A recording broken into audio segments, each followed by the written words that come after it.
Jai. Yes, it is Monday, and every Monday we welcome in a specialist from the Queens Medical Center. Today we're going to talk about cancer prevention with Dr. Kevin Dawson. Good morning. Hi, good morning. Good to see you again. Thank you. So, the summer sun is out, and would you say that it's a bit stronger than it has been in previous years, and you need to cover up and put on more sunblock? Well, we're not sure if the sun's rays are getting stronger, but we do know that skin cancer rates are increasing, so definitely very important to keep yourself protected.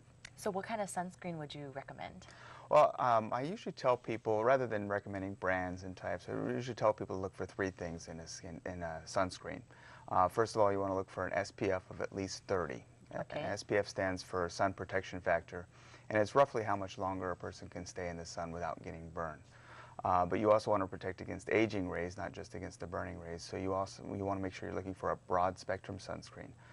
Broad spectrum means it will protect against UVA and UVB rays. So it should say that on the bottle, either broad spectrum or UVA and UVB protection. Okay. And should it say that on the front and the back, or just look usually for it says somewhere? it somewhere on the front. Okay. And then you also want to look for something that's water resistant or waterproof.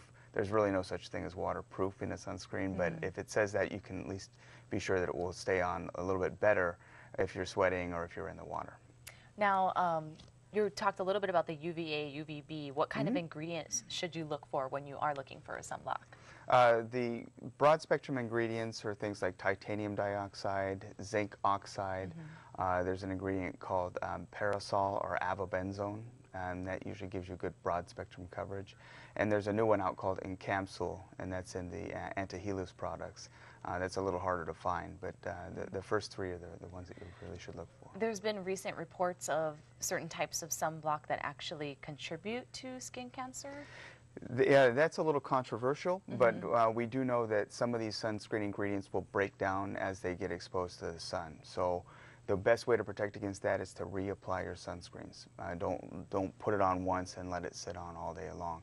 Make sure you're reapplying at least every 2 hours when you're out in the sun, and wash it off when you're out of the sun.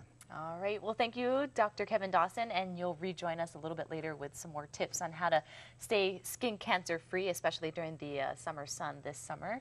Right. Thank you, Jai. We'll join you for that. We'll be right back right here on Wake Up Today. Top headlines coming up next.